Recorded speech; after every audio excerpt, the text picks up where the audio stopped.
141 महात्मा गांधी और समसामयिक विश्व आज की हमारी ये क्लास रहने वाली है। अगर मैं बात करूं तो आज आज की जो क्लास रहेगी बीपीएससी 141, ठीक है। इसमें आपको अगर आप देखेंगे टोटल 13 चैप्टर हैं और 13 के 13 चैप्टर में आपको पढ़ाने वाला हूं। काफ़ी इम्पोर्टेंट क्लास रहने वाली है और इस क्लास को आप सब ज़रूर देखिएगा, ठीक है? अगर आप देखेंगे इसमें टोटल अगर आप देखेंगे तो इसमें टोटल 4 ब्लॉक हैं, ठीक है? और 4 ब्लॉक में टोटल 13 चैप्टर दे रखे, 13 नहीं भाई 14 चैप्टर हैं, ठीक है?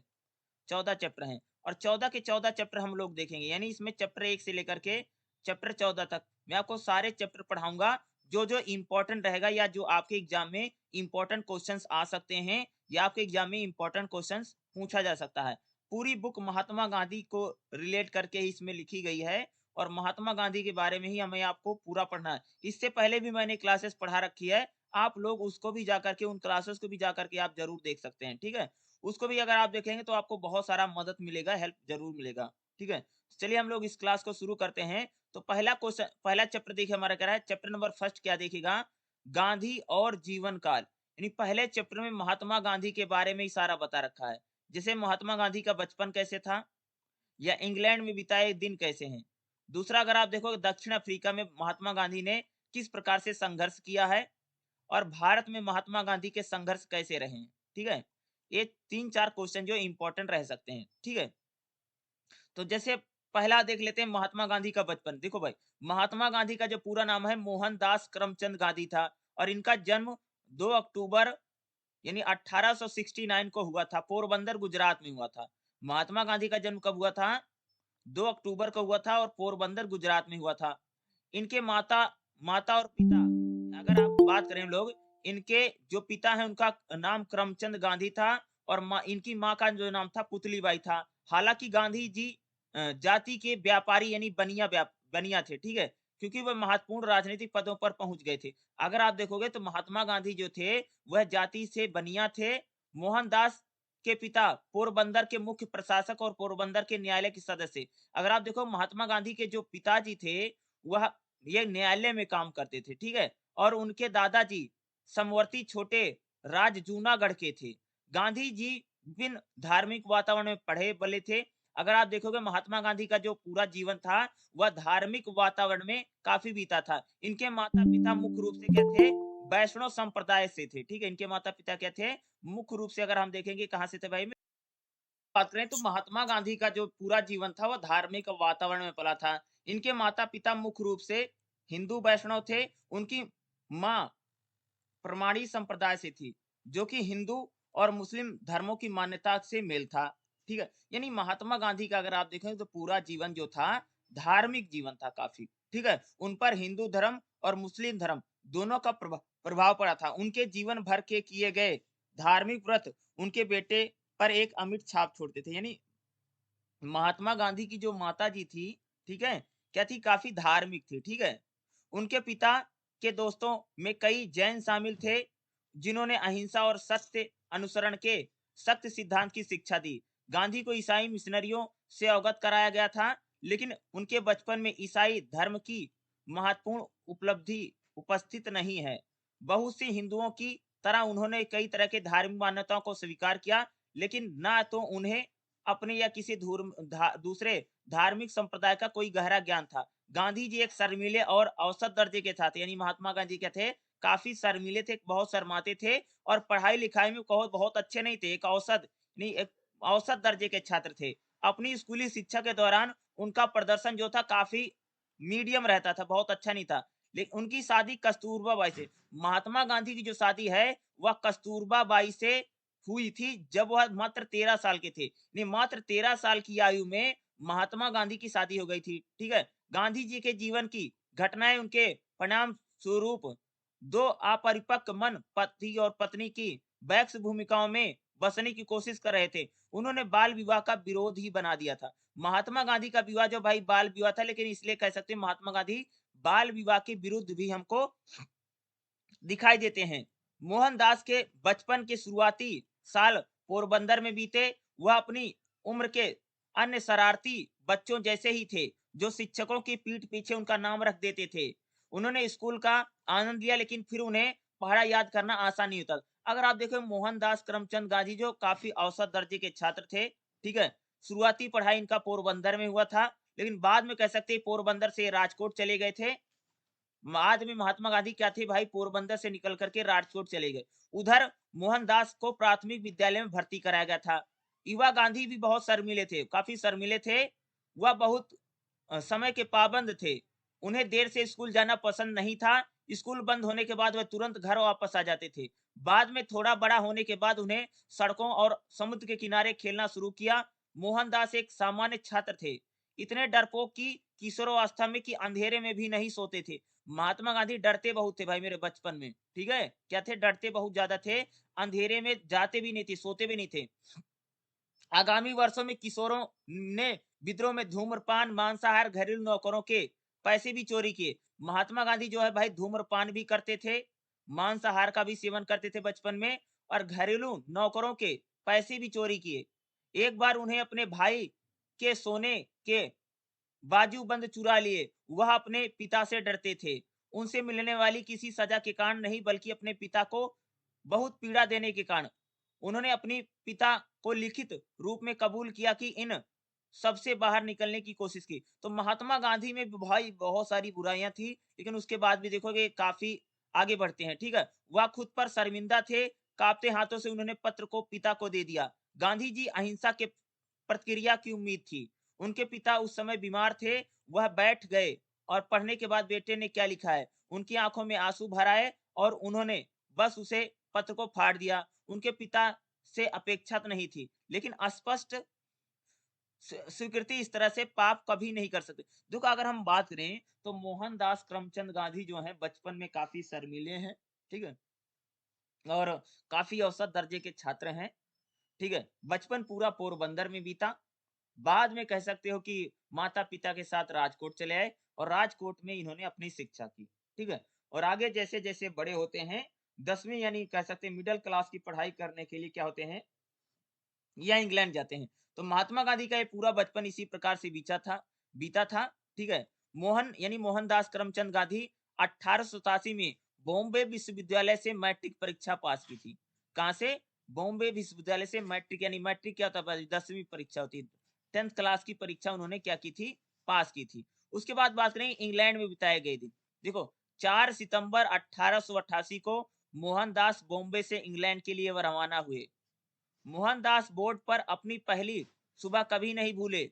अपने काले सूट, टाई, शर्ट में वह काफी असहज महसूस कर रहे थे। तो महात्मा गांधी जैसे एक अंग्रेज कपड़ा पहनता है, उसी प्रकार के कपड़े लत्ते पहन करके वह क्या गए थे, इंग्लैंड में। और इंग्लैंड में किसकी पढ़ाई करने गए थे, वकालत की पढ़ाई करने गए थे। किसकी भाई, वकालत की पढ़ाई करने गए थे, वकालत की पढ़ाई करने कहाँ गए थे, इंग्लैंड गए थे, ठीक है। तो ये काफी इंपॉर्टेंट है, ये भी पूछा जा सकता है, वैसे मैंने इसको पढ़ा भी रखा है, ठीक है। जैसे अगर देखो वकालत की पढ़ाई करने गए थे, लेकिन वहां पर अगर आप देखो महात्मा गांधी जब वकालत पढ़ने गए थे तो साउंटन में उतरने पर उन्हें देखा कि सभी लोग गहरे रंग के कपड़े, गोल टोपी, ओवरकोट पहने हुए थे। मोहनदास यह देखकर काफी शर्मिंदा थे कि केवल वही सफेद लवलोन पहने हैं। लंदन में सबसे पहले वह विक्टोरिया होटल में रुके। गांधी के मित्र डॉक्टर पीजी मेहता वहां उनसे मिलने वाले पहले व्यक्ति थे, ठीक है। गांधी को अपने आसपास सब कुछ अजीब लगता था जब वो इंग्लैंड गए थे। जब तक उन्होंने एक शाकाहारी रेस्तरां की खोज नहीं की थी, तब तक वह लगभग भूखे ही रहे। उन्होंने घर की याद आती थी, उन्हें पश्चिम शिष्टाचार रीति रिवाज, यानी इंग्लैंड का जो रीति रिवाज था, जो खान पान था, वह महात्मा गांधी को बिल्कुल भी पसंद नहीं आता था। क्या खान पान वहां का जो था, क्योंकि वो सारा मांसाहार लोग खाते थे, ठीक है। तो खान पान उनका पसंद नहीं आता था। महात्मा गांधी वहां पर जाकर के अगर आप देखोगे तो गीता पढ़ते थे, या धार्मिक रीति रिवाजों का पालन करते थे, ठीक है। और वहां पर क्या करने गए थे इंग्लैंड में, वह वकालत की पढ़ाई करने गए थे, जिसको हम लोग क्या बोलते हैं, बैरिस्टर की पढ़ाई करने। उसको वकील बोलो या बैरिस्टर बोलो, दोनों का मतलब लगभग सेम ही होता। बैरिस्टर की पढ़ाई करने गए थे, ठीक है। और बैरिस्टर की पढ़ाई करने के बाद वह थे। उसके बाद है दक्षिण अफ्रीका में बिताए हुए दिन। देखो महात्मा गांधी जब वकालत की पढ़ाई करके आते हैं, तब वह दक्षिण अफ्रीका चले जाते हैं। दक्षिण अफ्रीका क्यों जाते हैं, क्योंकि एक मुकदमा लड़ने के सिलसिले में महात्मा गांधी दक्षिण अफ्रीका जाते हैं, और लगभग कई वर्षों तक वह दक्षिण अफ्रीका में रहते हैं। देखो जब गांधी मुंबई पहुंचे, यानी लंदन से जब वह वकालत की पढ़ाई करके मुंबई पहुंचे तो पता चला कि उनकी मां की मृत्यु हो चुकी है। विदेशी भूमि में उन्होंने इस सदमे से दूर रहने के लिए यह खबर जानबूझकर नहीं दी गई। देखो महात्मा गांधी जब इंग्लैंड में थे उसी समय उनकी मां की डेथ हो गई थी, लेकिन कह सकते उस समय उनको बताया नहीं गया था। ठीक है। राजकोट में कुछ समय बिताने के बाद उन्होंने अपने छोटे बेटे और अपने भाई बच्चों की शिक्षा का भार संभाला। उन्होंने बॉम्बे बॉम्बे में कोलकाता करने, देखो महात्मा गांधी जब बैरिस्टर की पढ़ाई वकालत की पढ़ाई करके अपने घर आते हैं, ठीक है, तो मुंबई में जाकर के वकालत करने की शुरुआत करते हैं, लेकिन उनकी वकालत जो है ना, वकील का काम वहां मुंबई में नहीं चलता है। फिर वो राजकोट चले जाते हैं और राजकोट में भी चलता है। ठीक है। यानी महात्मा गांधी ने जो वकालत की पढ़ाई कर रखी थी, वह वकालत की पढ़ाई उनकी कहीं नहीं चलती इस देश में। ठीक है। तब क्या होता है कि उनको एक व्यक्ति मिलता है जो उनको कहता है कि तुमको अफ्रीका जाना है। ठीक है। अफ्रीका, अगर आप देखेंगे तो अप्रैल 1893 में दक्षिण अफ्रीका के लिए रवाना होते हैं। वहां 1 साल तक रुकने का इरादा किया था, लेकिन महात्मा गांधी अफ्रीका में 21 साल तक रहे। यह दक्षिण अफ्रीका ही था जहां एक शर्मीले, डरपोक, अनुभवहीन और वकील में उन ताकतों से भिड़ गया जिसने उन छिपे हुए नैतिक संसाधनों का बदला लिया। नहीं कह सकते महात्मा गांधी बड़े काफी शर्मीले थे, काफी डरपोक थे, डरते थे। और जब इंग्लैंड से पढ़ करके वकालत पढ़ के आए थे, भारत में उनकी वकालत चलती भी नहीं है। लेकिन जब वहां जब वहां अफ्रीका जाते हैं, और अफ्रीका कब गए थे, अप्रैल 1893 को जाते हैं, और वहां पर सिर्फ 1 साल के लिए ले गए थे, एक मुकदमा लड़ने के सिलसिले में। लगभग वहां तक 21 वर्षों तक रहते हैं, क्योंकि भारत में भी अंग्रेजों की सरकार थी, और जो दक्षिण अफ्रीका था वह भी अंग्रेजों का ही गुलाम था। तो वहां पर भी अगर आप देखोगे तो अंग्रेज जो है वहां दक्षिण अफ्रीका के लोगों के साथ काफी अन्याय करते थे, शोषण करते थे, दमन करते थे। वही शोषण और दमन भारत में भी रहता था। तो महात्मा गांधी जो है दक्षिण अफ्रीका में लंबे समय तक, लगभग 21 वर्षों तक अंग्रेजों के खिलाफ लड़े थे। इसी वजह से अगर आप देखेंगे जब वो भारत लौटते हैं, तब उनको ज्यादातर सफलता आपको देखेंगे वहां पर मिलती है ना भाई, मिलती है ना, ज्यादातर सफलता आप देखते हैं मिलती है ना। इसका रीजन यही था। ठीक है। उसके बाद अगर हम लोग देखेंगे अगला, जो इसमें अगर आप देखेंगे तो जो नेक्स्ट हमारा क्वेश्चन इंपॉर्टेंट बनता है, जो भारत में संघर्ष, यानी महात्मा गांधी जब दक्षिण अफ्रीका से लौटते हैं जनवरी 1915 में, क्या बोलोगे, जनवरी 1915 में महात्मा गांधी दक्षिण अफ्रीका से क्या होता है, वह भारत लौटते हैं। ठीक है। और भारत लौटने के बाद अगर आप देखेंगे तो उनके राजनीतिक गुरु हैं गोखले, गोपाल कृष्ण गोखले। उन्होंने बोला था कि तुमको भारत में आकर के सिर्फ भारत का भ्रमण करना है 1 वर्ष। तो महात्मा गांधी जब दक्षिण अफ्रीका से भारत आते हैं अप्रैल 1915 में, तो लगभग 1 वर्षों तक भारत का भ्रमण करते हैं, और पूरा भारत भ्रमण करने के बाद ही उन्होंने क्या किया था, साबरमती के किनारे साबरमती आश्रम की स्थापना की। ठीक है। उन्होंने इसे सत्याग्रह आश्रम का नाम दिया था। साबरमती के किनारे उन्होंने किया था, एक आश्रम बनाया था, और मई 1915 में आश्रम बनता है जिसका नाम क्या था, सत्याग्रह आश्रम। और कह सकते हैं उसके बाद महात्मा गांधी जो हैं भारत में कई सारे आंदोलनों में अग्रणी हमको दिखाई देते हैं। महात्मा गांधी का जो पहला आंदोलन था वह चंपारण सत्याग्रह था, जो खास तौर से किसानों को लेकर के था।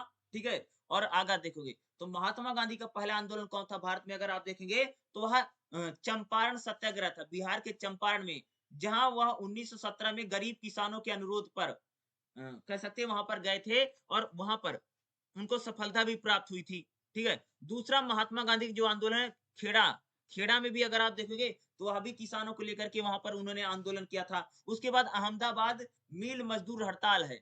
यानी अगर आप देखोगे तो महात्मा गांधी ने शुरू में सबसे पहले छोटे छोटे 3 आंदोलन किए थे।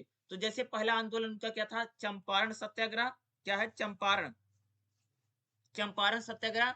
दूसरा उनका जो है खेड़ा, खेड़ा सत्याग्रह, खेड़ा में भी उन क्या था। और तीसरा उनका है अहमदाबाद मिल मजदूर हड़ताल, यानी मजदूरों के लिए उन्होंने क्या किया था, सत्याग्रह किया था। अब आगे चल करके अगर आप देखेंगे प्रथम विश्व युद्ध के बाद खिलाफत आंदोलन, देखो क्या होता है कि प्रथम विश्व युद्ध में अंग्रेजों ने बोला था कि अगर भारत के लोग हमारा मदद करेंगे फर्स्ट वर्ल्ड वॉर में तो हम भारत को आजाद कर देंगे। तो भाई अंग्रेजों ने क्या किया, अंग्रेजों की मदद भारत के लोगों ने की, भारत की सेना ने किया। ठीक है। तब क्या होता है कि अंग्रेजों ने फर्स्ट वर्ल्ड वॉर जीतने के बाद भी भारत की मदद नहीं की। और दूसरा क्या था कि जो खिलाफत आंदोलन है, खिलाफत आंदोलन एक प्रकार से मुसलमानों के लिए एक बहुत बड़ा मुद्दा था जो खलीफा की पोस्ट होती थी। देखो इस्लाम में जो सबसे बड़ा पद होता है वह खलीफा का पद होता है, ठीक है। खलीफा के पद को लेकर के जो यहाँ पर बातें की गई थी, ठीक है। मुसलमानों को देखो इंग्लैंड ने बोला था कि अगर हम लोग फर्स्ट बार जीत जाएंगे तो खलीफा के पद को हम समाप्त कर देंगे। तो भारतीय मुसलमानों ने अंग्रेजों के खिलाफ एक आंदोलन किया था जिसको खिलाफत आंदोलन माना जाता है। महात्मा गांधी बोला था अगर खिलाफत की मांगों को अंग्रेज नहीं मानेंगे तो भारत में एक बड़ा आंदोलन किया जाएगा। वही आगे चल करके भारत में महात्मा गांधी जो पहला उनका बड़ा आंदोलन होता है असहयोग आंदोलन। सबसे पहला बड़ा आंदोलन कह सकते हैं जो 1920 से लेकर के अगर आप देखेंगे 22 तक चलता है, असहयोग आंदोलन किया गया था। असहयोग आंदोलन में अगर आप देखेंगे तो काफी सफलता इस आंदोलन की मिलती है, जिसमें रोलर एक्ट को लेकर के आप देखेंगे, रोलर एक्ट जिसे हम काला कानून के नाम से जानते हैं, उसको लेकर के यहाँ पर काम किया गया था। तो असहयोग आंदोलन भी महात्मा गांधी का एक बड़ा आंदोलन था, जिसमें कह सकते हो भाई देखोगे चोरा चोरी में अगर आप देखोगे तो 5 फरवरी 1922 को जब चोरा चोरी में एक पुलिस थाने में भीड़ ने आग लगा देती है और बाद में महात्मा गांधी क्या करते हैं उस आंदोलन को वापस ले लेते हैं। उसके बाद अगर आप देखें उनका नमक सत्याग्रह है, ठीक है, जिसको हम लोग क्या बोलते हैं अगर आप देखेंगे सविनय अवज्ञा आंदोलन है। महात्मा गांधी का दूसरा बड़ा आंदोलन कौन सा है? सविनय अवज्ञा आंदोलन है। क्या भाई मेरे? सविनय अवज्ञा आंदोलन है, जो कि 1931 में आपको दिखाई देगा।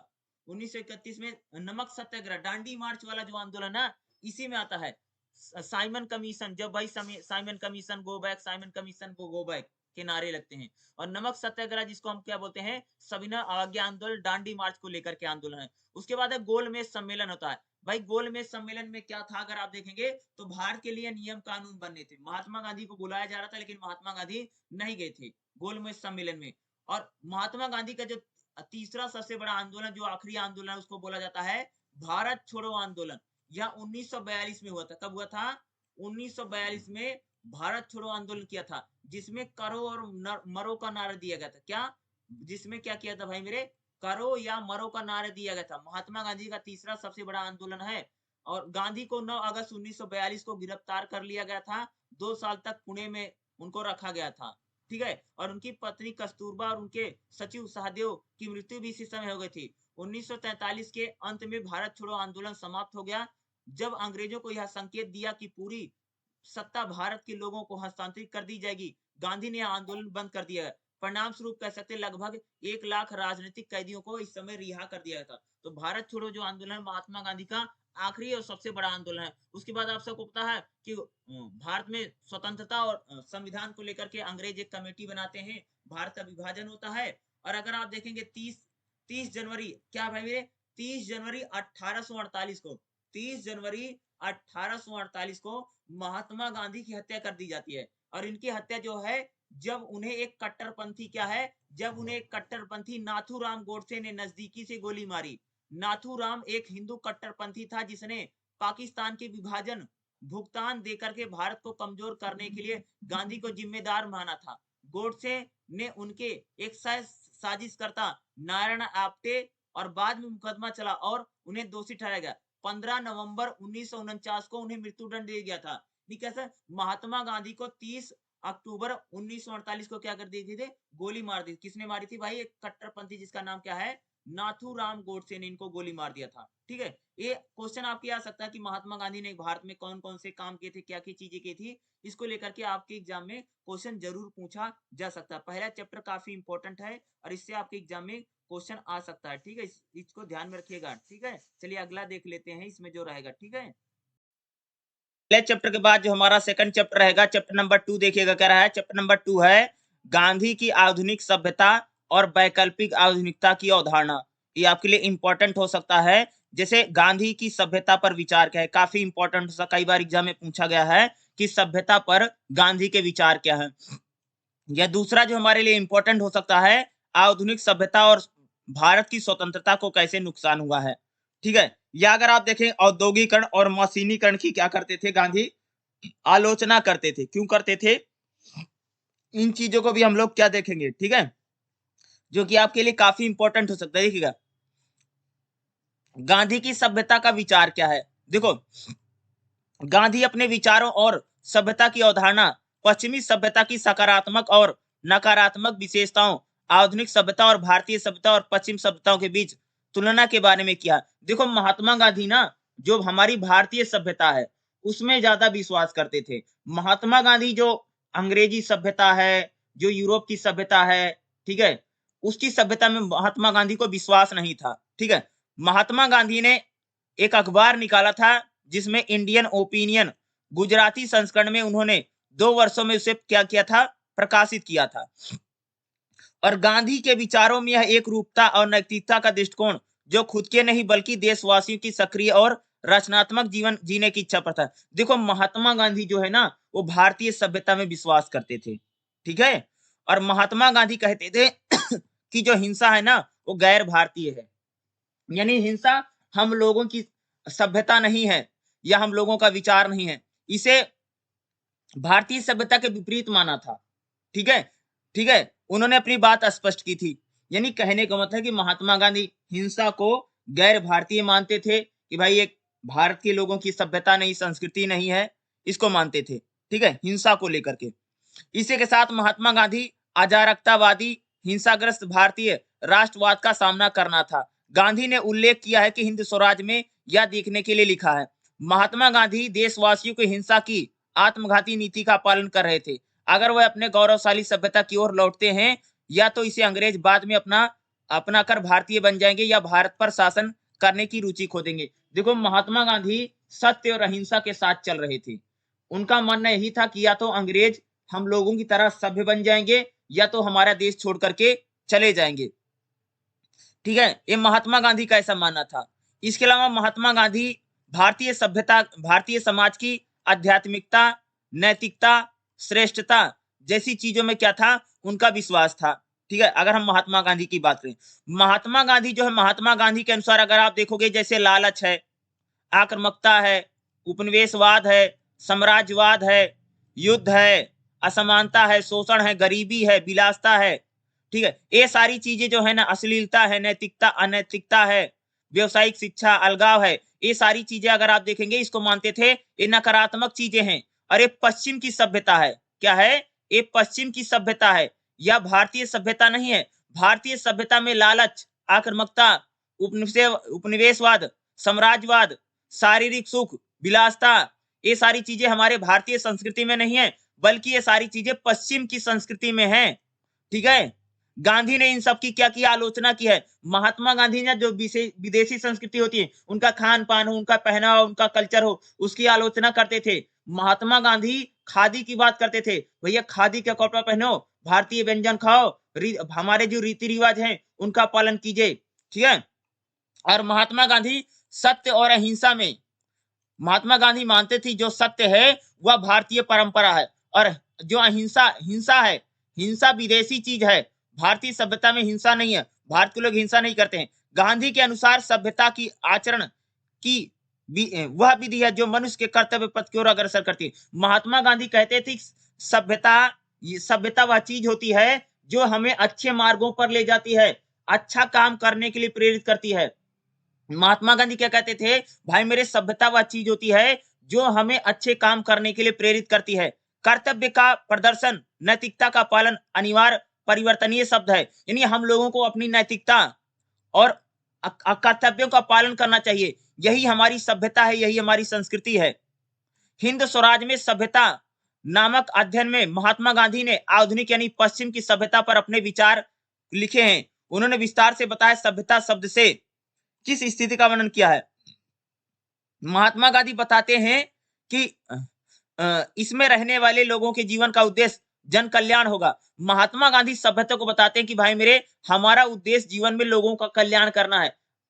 सभ्यता का मतलब क्या होता है भाई मेरे, लोगों के जीवन का कल्याण करना है, उनकी भलाई के बारे में सोचना, उनका हित सोचना, यही होता है हमारा लोगों का कल्याण करना। ठीक है, लोगों में खुशी को बढ़ावा देना। ठीक है, लोगों में, ठीक है, इस चीज को अगर महात्मा गांधी की बात करूं तो महात्मा गांधी जैसे अब लंबे पतलून पहनना है, शरीर को सुशोभित करना है, अलग अलग प्रकार के कपड़े पहनना है, ठीक है, ये सारी चीजें जो है विदेशी सभ्यता की निशानी है, ये हमारी सभ्यता की निशानी नहीं है। क्या है? महात्मा गांधी अगर आप देखोगे तो भारतीय सभ्यता में विश्वास करते हैं। ठीक है। और महात्मा गांधी पश्चिम की जो सभ्यता है, सभ्यता क्या होती है भाई, हमारा खान पान है, पहनावा है, रीति रिवाज है, यही चीजें तो हमारी सभ्यता होती है। तो महात्मा गांधी भारतीय सभ्यता में विश्वास करते हैं, पश्चिम की सभ्यता में उनका बिल्कुल भी विश्वास नहीं है। ठीक है, ये आपसे एग्जाम में पूछा जा सकता है। ठीक है, अगला देखिएगा, आधुनिक सभ्यता और भारत की स्वतंत्रता को नुकसान। देखो, जब भारत के लोगों ने यूरोप की सभ्यता और पश्चिम की सभ्यता, क्या कि भैया पश्चिम की सभ्यता का पालन करना शुरू किया, तब भारतीय लोगों का नैतिक पतन हुआ। ठीक है भाई, अगर भारत का आदमी हमारे जैसे सभ्यता है, संस्कृति है, खान पान है, पहनावा है, अगर उसका पालन करेगा तभी तो हमको बढ़ावा मिलेगा। ठीक है, देखिए इसलिए महात्मा गांधी का कहना सही है कि हमने हमने यानी भारत को अंग्रेजों को दे दिया है, ना कि भारत हारा है। महात्मा गांधी कहते थे भारत के लोगों ने अंग्रेजों को दे दिया है, बल्कि भारत हारा नहीं है, क्योंकि हम लोग उनकी तरह बनना चाह रहे हैं भाई मेरे। जब अंग्रेज यहाँ पर शासन करते थे ना, तो भारत के लोग अंग्रेजों के जैसा बनना चाहते थे। उनके जैसा खान पान हो, उनका जैसा पहनावा हो, उनके जैसा रीति रिवाज हो, उनके जैसे हमारे संस्कार हो, उनके जैसा उठना बैठना हो, बल्कि उनमें कुछ नहीं था। तो इसलिए कहते हैं कि भारत हारा नहीं है, बल्कि हम लोगों ने अंग्रेजों को भारत सौंप दिया है। जिस प्रकार से ईस्ट इंडिया कंपनी आकर के हमारे यहाँ पर शासन करती थी, जिस प्रकार से अंग्रेज हिंदुओं और मुसलमानों के बीच दुश्मनी पैदा करके भारतीयों को लड़ाने का प्रयास करते थे, इस चीज की बात कौन करते थे, महात्मा गांधी कहते थे। ठीक है, और महात्मा गांधी का बिल्कुल विश्वास था, जब भारतीय अपनी सभ्यता की महानतम का एहसास करेंगे और अपनी जड़ों में जाएंगे, तब वह गुलामी के जंजीरों को तोड़ देंगे। कह रहे महात्मा गांधी कहते थे कि अगर हम लोग अपनी सभ्यता संस्कृति में अगर विश्वास करेंगे, तो हम जल्दी आजादी को प्राप्त कर लेंगे। यानी हम लोग अंग्रेजी सभ्यता में जा रहे हैं, इसलिए हम अंग्रेजों का सामना नहीं कर पा रहे हैं। और महात्मा गांधी का ये दृढ़ विश्वास था कि अगर भारतीय लोग अपनी सभ्यता संस्कृति कल्चर में अगर विश्वास करेंगे, तब भारत के लोग यह जो गुलामी की जंजीरें है, इसको आसानी से और पल भर में इसको क्या कर देंगे, तोड़ देंगे। ठीक है, गांधी का मानना था कि अंग्रेजों ने रेलवे है, टेलीग्राफ है, शिक्षा है, वकील है, डॉक्टर है, पैसे आदि को भारतीयों को लाभ पहुंचाने के लिए नहीं, बल्कि अंग्रेजों को आगे बढ़ाने के लिए पेश किया है। अब महात्मा गांधी कहते थे कि भैया अंग्रेज जो है भारत में जो विकास कर रहे हैं ना, वो भारत के लिए नहीं, बल्कि अपने लिए फायदा के लिए अंग्रेज इस प्रकार का काम कर रहा है।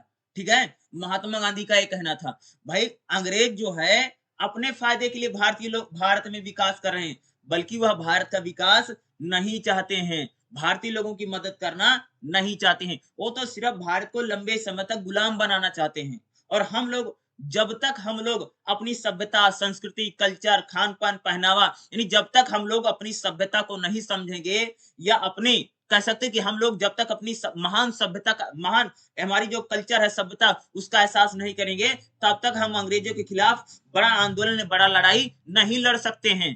ठीक है, आगे देखिएगा, औद्योगिकरण और मशीनीकरण की आलोचना। देखो महात्मा गांधी जो है औद्योगिकरण और मशीनीकरण की आलोचना करते थे, क्योंकि महात्मा गांधी का मानना था कि जब से मशीन आ गई है, जब से मशीनीकरण आ गया है, तब से लोग बेरोजगार होते चले जा रहे हैं। और दूसरा महात्मा गांधी का मानना था जब से औद्योगिकरण हुआ है, तब से एक प्रकार से अगर आप देखोगे तो अमीरों का बोलबाला है।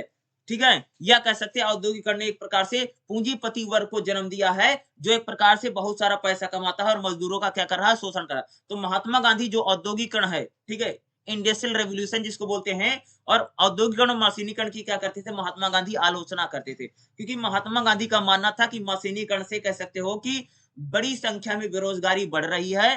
ठीक है, और रोजगार जो है वह धीरे धीरे कम होता जा रहा है या सिकुड़ता चला जा रहा है, और मशीनीकरण और औद्योगिकरण जो है वह भारत को गरीब बना सकता है। ठीक है, और महात्मा गांधी को मानना था कि हमें सूत काटना चाहिए और चरखे चलाने चाहिए, जिससे लोगों ज्यादातर लोगों को क्या मिल सकता है, रोजगार मिल सकता है। भारतीय लोग देखो महात्मा गांधी कहते थे भारत के लोग अगर भारत का बना कपड़ा पहनेंगे तब हमें ज्यादा फायदा होगा। और भाई जब हम लोग रेडीमेड कपड़े पहनेंगे, क्योंकि इंग्लैंड में बड़ी बड़ी उद्योग धंधे लग गए थे, बड़ी बड़ी कंपनियां लग गई थी, उनका प्रोडक्ट यानी इंग्लैंड के बने कपड़े अगर भारत के लोग पहनेंगे तो किसको फायदा होगा, अंग्रेजों को फायदा होगा ना। भाई भारत में तो हाथ से बने हुए कपड़े रहते थे, तो भारत के लोग अगर अंग्रेजों के बनाए कपड़े पहनेंगे तो हमें बिल्कुल भी फायदा नहीं होगा। तो महात्मा गांधी यही जो कह सकते हो कि वह मशीनीकरण हो या औद्योगिकरण हो, इसकी क्या करते थे, आलोचना करते थे। ठीक है, और वह स्वदेशी पर बल देते थे, यानी हमारे देश में जो कपड़े बन रहे हैं, हमारे देश में जो चीजें बन रही हैं, हमें उन चीजों को अपनाना चाहिए। स्वदेशी अपनाओ विदेशी भगाओ जैसे नारे को लेकर के कह सकते हो कि वह स्वदेशी को अपनाने की बात करते थे। ठीक है, ये इंपॉर्टेंट हो सकता है, कई बार आपके एग्जाम में आ सकता है, इसमें से कोई ना कोई क्वेश्चन आपको जरूर देखने को मिल सकता है। और महात्मा गांधी आधुनिक शिक्षा के भी आलोचक थे, क्योंकि महात्मा गांधी को मानना था जो आधुनिक शिक्षा है, अंग्रेजी शिक्षा जो है, वह सिर्फ भारतीय लोगों को एक प्रकार से क्लर्क बनाने को तक ही सीमित है। वह भारतीय लोगों को शिक्षा का संचार नहीं, बल्कि वो एक प्रकार से उनको क्लर्क बना करके रख देगी, ताकि वह अंग्रेजों की मदद कर सके शासन प्रशासन को चलाने में। इसलिए महात्मा गांधी अगर आप देखोगे तो अंग्रेजी शिक्षा के भी हमें कह सकते हैं आलोचक दिखाई देते हैं, क्योंकि महात्मा गांधी जो हमारी भारतीय शिक्षा है, उस शिक्षा के समर्थक हमको दिखाई देते हैं, और अंग्रेजी शिक्षा की क्या है, एक प्रकार से उसकी आलोचना करते थे। और महात्मा गांधी का मानना था कि पश्चिम की सभ्यता के घोर आलोचक हैं। उन्होंने महसूस किया कि यह भारत की जरूरतों को पूरा नहीं कर सकता, पश्चिम की मॉडल की नकल है। और महात्मा गांधी का मानना था शिक्षा प्रणाली के माध्यम से विदेशी भाषा होने के कारण हमारे स्कूल कॉलेजों में युवाओं को ऊर्जा का उपयोग नहीं कर पाते हैं। कह रहे हैं कि भाई मेरे महात्मा गांधी कहते हैं कि अगर हम लोग विदेशी भाषा पढ़ेंगे तो हम लोग जो हैं, हमारे जो युवा हैं, उनकी जो एनर्जी है, उनकी जो ऊर्जा है, हम उसका भरपूर उपयोग नहीं कर पाएंगे। हमारे युवा सिर्फ बस क्लर्क और कार्यालय में एक प्रकार से काम यानी मजदूर के बनकर ही रह जाएंगे, क्योंकि अंग्रेजी जो शिक्षा है वह मजदूर बनाने की या क्लर्क बनाने तक ही सीमित है। ठीक है, यानी जो आदमी पढ़ा लिखी कर सकता वहीं तक भारतीय यानी अंग्रेजी शिक्षा है, सीमित है। और भारतीय भाषाओं को कमजोर करने का एक प्रकार से यह काम किया जा रहा है। महात्मा गांधी इसको कहते थे कि अगर अंग्रेजी शिक्षा को बढ़ा दिया जा रहा है ताकि भारतीय भाषाएं क्या हो, कमजोर हो। और महात्मा गांधी कह सकते एक प्रकार से अंग्रेजी शिक्षा जो है उसके क्या थे, एक प्रकार से उसके खिलाफ दिखाई देते थे। ठीक है, दूसरा चैप्टर काफी इंपॉर्टेंट है, और आपके एग्जाम में कम से कम कह सकता हूं एक क्वेश्चन देखने को जरूर मिल सकता है। इसको भी आपको ध्यान से करके जाना है। ठीक है, एक क्वेश्चन जरूर आ सकता है। चैप्टर नंबर 3 क्या है, गांधी विकास समीक्षा, यानी गांधी किस प्रकार से विकास की समीक्षा करते हैं। देखो, ठीक है, देखिए महात्मा गांधी का मानना है कि असमान विकास को देकर के महात्मा गांधी क्या कहते हैं, चलो मैं इसको देखिएगा। देखो महात्मा गांधी का कहना है कि जब से विकास हो रहा भाई मेरे, जब से डेवलपमेंट हो रहा है, तब से समाज में असमानता बहुत बढ़ रही है। ठीक है, अमीर गरीब के बीच की जो खाई है ना, वो बहुत बढ़ती चली जा रही है। देखो सिंपल सी बात है, जैसे जैसे डेवलपमेंट होता है असमानता असमान बहुत चीजें हो जाती है। ठीक है, समाज में अमीर गरीब जातिवाद इस प्रकार की चीजें बहुत बढ़ती चला जाती है, क्योंकि भाई विकास होने से जो अमीर व्यक्ति है उसको तो लाभ होता है, लेकिन जो गरीब व्यक्ति है उसको लाभ नहीं होता है। तो महात्मा गांधी ये यहाँ पर यही कह रहे हैं कि असमान विकास हुआ है। और महात्मा गांधी का असमान विकास के कहने का मतलब यहाँ पर भी यह भी है कि शहरों में तो बहुत विकास हो गया, शहर तो भाई बहुत आगे बढ़ते चले जा रहे हैं, लेकिन गांव में जैसा विकास होना चाहिए था वैसा विकास नहीं हो पाया है। क्योंकि महात्मा गांधी कहते हैं कि अंग्रेज अंग्रेज जो हैं वहीं पर विकास कर रहे हैं जहां पर उनको लाभ लेना है, जहां से उनको खुदाई करवानी है, या जहां से उनको कुछ चीजें मिल सकती हैं, जैसे लकड़ी है, रेलवे के जरिए कुछ लाने चाहते हैं, वहीं पर विकास करें। असमान विकास का मतलब होता है कि पूरे देश में बराबर विकास नहीं है, कहीं पर विकास है यानी कहीं पर समाज बहुत आगे है, बहुत डेवलपमेंट है, और गांव में बिल्कुल भी डेवलप नहीं। तो महात्मा गांधी का असमान असमान विकास का मतलब ये है कि शहरों ने तो विकास कर लिया है, बड़े बड़े लोगों ने, पूंजीपतियों ने, उद्योगपतियों ने तो विकास कर लिया, लेकिन गांव जो है, गांव का जो किसान है, गांव का जो मजदूर है, और जो हमारे गांव है, वह विकास नहीं कर पाए। तो महात्मा गांधी यही कहते हैं कि गांव और शहर जो है विकास में, शहरों में देखो तो बहुत सारा विकास हुआ है, गांव में देखो तो वहां पर हमें बिल्कुल भी विकास नहीं दिखाई देता है। यही होता है असमान विकास। ठीक है, यानी बराबर विकास नहीं हुआ भाई, कुछ इलाके हैं जो बहुत विकसित हो गए और कुछ इलाके जो है बहुत पिछड़े हैं, यही होता है असमान विकास। दूसरा, हिंसा और विकास क्या है। देखो महात्मा गांधी का मानना था कि अगर जहां पर भी हिंसा होगी वहां पर विकास नहीं हो सकता है, और हिंसा विकास को क्या कर सकती है, बाधित करती है। सिंपल सी बात है भाई मेरे ना, अगर कहीं पर विकास कार्य होना, अगर वहां पर हिंसा मारपीट आगजनी तमाम तरह की अगर चीजें होती रहेंगी तो वहां पर विकास कार्य नहीं हो सकता है। यानी जो हिंसा है वह विकास में क्या करती है, बाधा पहुंचाने का कार्य करती है। क्या करती है, हिंसा जो होती विकास में क्या करती है, बाधा पहुंचाती है। भाई सिंपल सी बात है कि अगर कहीं पर विकास का कार्य हो रहा है, अगर वहां पर लड़ाई झगड़ा होगा तो सिंपल सी बात है विकास नहीं होगा। तो विकास जो होता है हिंसा में बाधा हो। अगला देखिएगा, पर्यावरण के लिए नुकसानदेह विकास है। सिंपल सी बात है ना कि जैसे जैसे विकास होता है हमारे इन्वायरमेंट को बहुत नुकसान पहुंचा है। भाई विकास के लिए अगर आप देखो ना पेड़ काटे जाते हैं, ठीक है, या अगर देखोगे पेड़ों को काटा जाता है बड़ी संख्या में अगर आप देखेंगे, ठीक है, या पेड़ों को जलाया जाता है, ठीक है, इससे क्या होता है, पर्यावरण को नुकसान पहुंचता है ना। भाई विकास के लिए अगर आप देखोगे जैसे रेलवे का विस्तार होना है, बड़ी बड़ी कंपनी लगनी है, बड़ी बड़ी फैक्ट्री लगनी है, इसके लिए क्या होता है, जंगलों की कटाई होती है, पेड़ों को कटाई होती है, इन्वायरमेंट को कितना नुकसान पहुंचता है। यानी यही महात्मा गांधी जी कह रहे हैं कि पर्यावरण विकास जैसे जैसे विकास होता है वो हमारे इन्वायरमेंट को बहुत ज्यादा नुकसान पहुंचाता है। ठीक है, आज देखो कितना सारा कागज यूज होता है। आज कागज किससे बनता, पेड़ों से बनता ना। आप लोग जितना कागज है, जैसे रेलवे का विस्तार होगा, बड़ी बड़ी कंपनियां लगेंगी, इंडस्ट्री लगे तो क्या होगा, पेड़ पौधों को काटा जाएगा, हमारे जंगलों को साफ किया जाएगा, तो क्या होगा, इससे एनवायरमेंट को नुकसान पहुंचता ना। तो यही कहते हैं पर्यावरण के यानी विकास जो है पर्यावरण के लिए नुकसानदेहक है, नुकसान पहुंचाता है इन्वायरमेंट को बहुत ज्यादा। हमारा अगर आप देखोगे जलवायु परिवर्तन होता है, इकोसिस्टम खराब हो जाता है, और विकास होने से इन्वायरमेंट को नुकसान पहुंचता ही पहुंचता है। साथ में जो हमारे जंगल में रहने वाले जो जीव हैं, जो जंगली जीव हैं, उनको भी बहुत ज्यादा उनका नुकसान पहुंचता है। उनके जो आवास हैं, जो घर हैं, वह भी विचारों का छीन जाता है। तो विकास तो मनुष्य के लिए बड़ा आवश्यक है, लेकिन लोग विकास करने के लिए पर्यावरण से समझौता कर लेते हैं। भाई विकास तो सभी करना चाहते हैं, लेकिन हमें पर्यावरण का भी क्या रखना चाहिए, ख्याल रखना चाहिए। और ज्यादातर हम तो यही देखते हैं कि लोग विकास करने के पीछे इतना ज्यादा अंधे हो गए हैं कि इन्वायरमेंट का वह बिल्कुल भी ख्याल नहीं रखते हैं। इसलिए महात्मा गांधी जी कहते हैं कि जो विकास है वह पर्यावरण के लिए एक प्रकार से नुकसानदेह साबित हुआ है। ठीक है, यानी जैसे जैसे विकास होता जा रहा है यह हमारे इन्वायरमेंट के लिए नुकसानदेह है। ठीक है, पेड़ों का कटाव हो रहा है, वनस्पति हैं उनको काटा जा रहा है, जंगलों को साफ किया जा रहा है विकास करने के लिए। इससे क्या हो रहा, पर्यावरण को कितना नुकसान पहुंच रहा है, बारिश नहीं होती है, लगातार टेम्परेचर बढ़ता चला जा रहा है, धूम वायु प्रदूषण है, ध्वनि प्रदूषण है, ठीक है, जल प्रदूषण है। इससे भी क्या रहा भाई, अगर विकास होगा तो क्या होगा, कंपनियों से केमिकल निकलेगा, ठीक है, या वेस्ट मटेरियल निकलेगा, कंपनी से जो केमिकल निकलेगा नदियों में जाएगा, नदियों में प्रदूषण होगा, कंपनी लगाने के लिए जंगल काटे जाएंगे, उससे प्रदूषण होगा। तो क्या है कि विकास जब किया जाएगा तो खूब सारा प्रदूषण होगा, और प्रदूषण क्या करेगा, हमारे इन्वायरमेंट को क्या करेगा, नुकसान पहुंचाता है। तो वही महात्मा गांधी जी भी कह रहे हैं कि विकास तो हमारे लिए अच्छा विकास होना चाहिए, लेकिन विकास जो है वह इन्वायरमेंट के लिए नुकसानदेह है। अगर हमारे इन्वायरमेंट को नुकसान पहुंचेगा तो हमारे लिए बड़ा नुकसानदेह है, क्योंकि पर्यावरण मनुष्य के लिए बड़ा जरूरी है। अगर पर्यावरण अगर नहीं रहा तो हम लोगों का जीवन भी क्या हो जाएगा, बहुत मुश्किल हो जाएगा, दूभर हो जाएगा। इसी बात को महात्मा गांधी जी यहां पर कह रहे हैं कि विकास तो हमारे लिए जरूरी है, लेकिन उसके साथ साथ जो विकास है वह इन्वायरमेंट के लिए नुकसानदेह साबित हो रहा है। ठीक है, और तीसरे चैप्टर में से ये तो असमान विकास, अहिंसा और विकास, या पर्यावरण के लिए नुकसानदेह विकास क्या है, इन तीनों में से कह सकता हूं कम से कम एक क्वेश्चन आपको एग्जाम में जरूर देखने को मिल सकता है। सिर्फ मैं आपको समझा रहा हूं, मैंने इसकी एक बड़ी क्लास पढ़ा रखी है, आप उसको जाकर के जरूर देख सकते हैं। मैं इसलिए ऐसे समझाता हूं ताकि आप लोग आसानी से चैप्टर को समझ सकें और एग्जाम में जाकर के आप आसानी से क्या कर सकें, इसको लिख सकें। ठीक है, चलिए अब हम लोग क्या कर लेते हैं, अगला चैप्टर देख लेते हैं उसमें क्या है। ठीक है जी, चैप्टर के बाद हमारा जो चौथा चैप्टर है, चैप्टर नंबर 4 देखिएगा। चैप्टर नंबर 4 है स्वराज।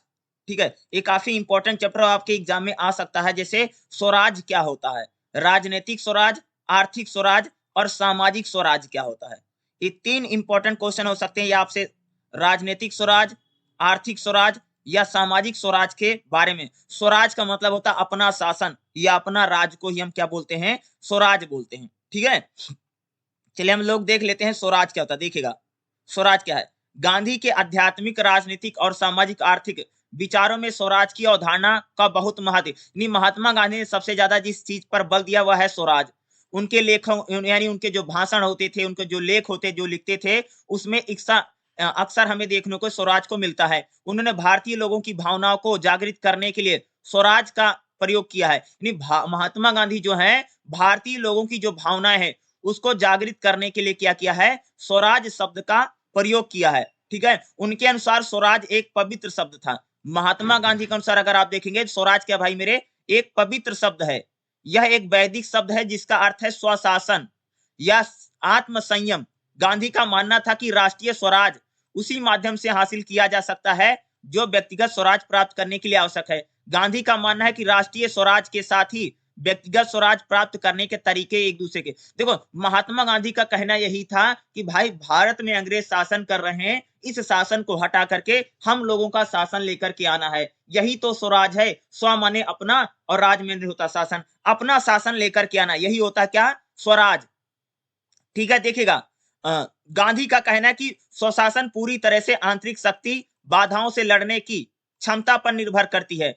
उन्होंने कहा है कि राजनीतिक सुशासन अर्थात बड़ी संख्या में पुरुषों और महिलाओं के लिए स्वशासन व्यक्तिगत स्वशासन से बेहतर नहीं है और इसलिए इसे ठीक उसी तरह से प्राप्त नहीं किया जाना चाहिए जिस तरह से व्यक्तिगत स्वराज हासिल किया जा सकता है। ठीक है, तो महात्मा गांधी का स्वराज का मतलब क्या है कि भारतीय लोगों की भावना को जागृत करना। स्वराज एक पवित्र शब्द है और एक वैदिक शब्द है जिसका मतलब होता है स्वशासन यानी अपना शासन, अपना अधिकार, ठीक है, अपना सरकार। ठीक है, देखिए राजनीतिक स्वराज क्या था। महात्मा गांधी का मानना कि प्रचलित शर्तों के अनुसार प्रत्येक राष्ट्र को अपनी सरकार की व्यवस्था होनी चाहिए जिसमें लोगों का शासन हो। महात्मा गांधी का राजनीतिक स्वराज का मतलब है कि हमारे सरकार जो है हम लोगों की होनी चाहिए, जनता की सरकार होनी चाहिए, हमारा अपना शासन होना चाहिए। क्योंकि आप सबको पता कि जो अंग्रेज है वह भारत पर शासन करता था, तो भारत में अंग्रेजों की सरकार थी, हमारी सरकार तो नहीं थी। तो राजनीतिक स्वराज का मतलब यह है कि महात्मा गांधी कहते थे कि हमें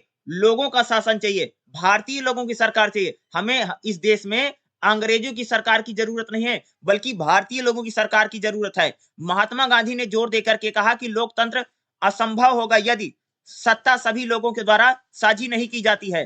ठीक है, और महात्मा गांधी जो है स्वराज में काफी विश्वास करते थे क्योंकि उनका मानना था कि हमें एक अपने लोगों की सरकार होनी है, यानी सरकार जो है वह ईमानदार और स्वस्थ सरकार होनी चाहिए। ठीक है, जिसमें आम लोगों की सरकार हो, अपनी सरकार हो, स्वयं की सरकार हो, वही राजनीतिक स्वराज है।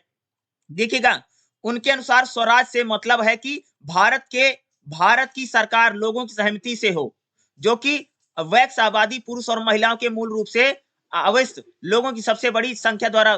देखो महात्मा गांधी का स्वराज का मतलब यही था कि भाई भारत की सरकार लोगों की सहमति से हो, यानी भारत में जो सरकार है वह भारतीय लोगों की सहमति से हो, यही है स्वराज, यही कह सकते हो राजनीतिक स्वराज है। या भारत पर जो सरकार हो वह भारतीयों की सरकार हो, यही तो होता स्वराज। ठीक है, आर्थिक स्वराज क्या है, सिंपल सी आर्थिक स्वराज का मतलब है भारत के जो लोग हैं ना वो आत्मनिर्भर हो। ठीक है, आर्थिक रूप से भारत के जो लोग हैं आत्मनिर्भर हो। ठीक है, खास तौर से इसमें ग्राम स्वराज की बात की जाती थी, हमारे जो गांव हैं वो क्या हो, उनका स्वराज हो। ठीक है, वो क्या गांव गांव के जो लोग हों वो आत्मनिर्भर हो। ठीक है, यानी खास तौर से हमारी जो अर्थव्यवस्था उसमें श्रम और भ्रष्टाचार के शोषण को कम करना चाहिए। ठीक है, महात्मा गांधी का मानना है कि लोकतंत्र के अस्तित्व के लिए विकेंद्रीकरण आवश्यक है। गांधी ने कुछ स्थानों पर बड़े पैमाने पर इकाइयों की स्थापना की तुलना में, देखो महात्मा गांधी का कहना था कि हमें ग्राम स्वराज यानी गांव में पंचायतों की स्थापना करनी चाहिए, क्योंकि अगर शक्तियां एक ही व्यक्ति के पास रहेंगी तो क्या हो सकता है कि वह तानाशाह बन सकता है। इसलिए महात्मा गांधी शक्तियों के बंटवारे पर बात करते हैं। ठीक है, महात्मा गांधी का जो आर्थिक स्वराज है वह ग्राम स्वराज की बात करता है, यानी गांव को भी राजनीतिक अधिकार दिए जाएं।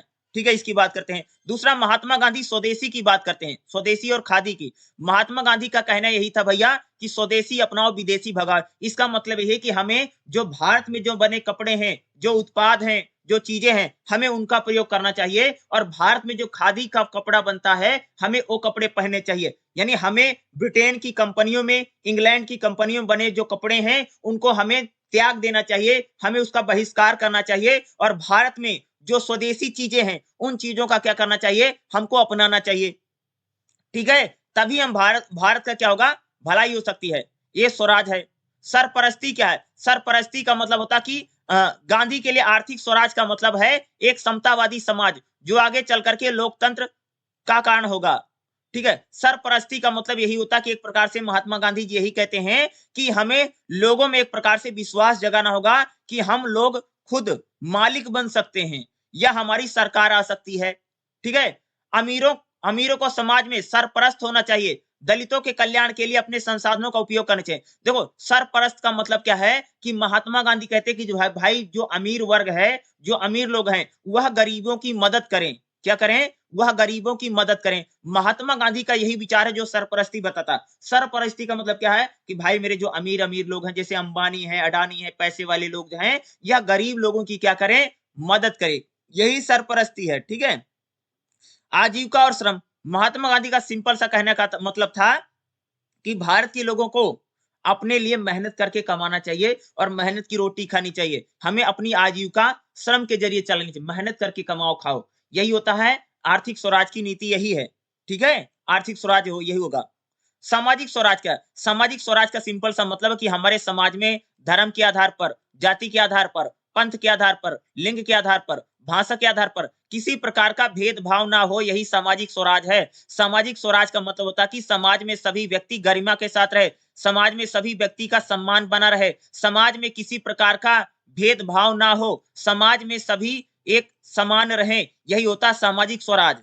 सामाजिक स्वराज का मतलब का है कि जहां पर किसी व्यक्ति के साथ भी किसी प्रकार का भेदभाव नहीं होता है और समाज में अलग अलग धर्मों के लोग हैं, अलग अलग जाति के लोग हैं, अलग अलग लिंग के लोग हैं, अलग अलग निवास स्थान, सबका अलग अलग खान पान है, फिर भी लोग अपने भेदभाव को मिटा करके जहां पर लोग एकजुट होकर के या मिलजुल करके रहते हैं, वही सामाजिक स्वराज होता है। जहां जिस समाज में किसी प्रकार का भेदभाव नहीं होता है, उसको हम सामाजिक स्वराज के रूप में क्या कर सकते हैं? इंगित कर सकते हैं या बता सकते हैं। स्वराज आपके लिए एग्जाम में पूछा जा सकता है। चौथे चैप्टर में क्या हो सकता है? ये आपके लिए इंपॉर्टेंट हो सकता है, ये आ सकता है, इसको जरूर करके जाना। ठीक है जी।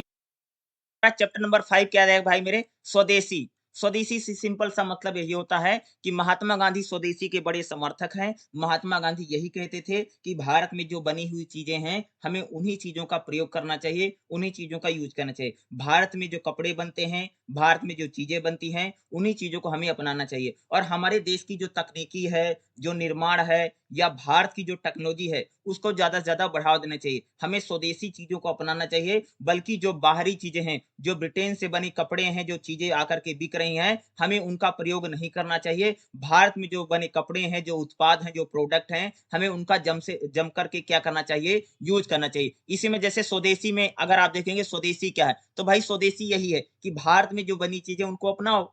ठीक है। स्वदेशी अपनाओ, विदेशी भगाओ। तो स्वदेशी में सिंपल सा यही होता है कि आप इसको आराम से मुझे लगता लिख सकते हैं। स्वदेशी मुझे लगता नहीं किसी को बहुत ज्यादा बताने की जरूरत पड़ेगी। तो स्वदेशी सिंपल सा। स्वदेशी आंदोलन भी चला था ना, स्वदेशी आंदोलन में यही है कि विदेशी चीजों का बहिष्कार करना है और अपने देश में जो बनी हुई चीजें हैं, उन चीजों का हमें क्या करना है? ज्यादा से ज्यादा क्या करना है? प्रयोग करना है।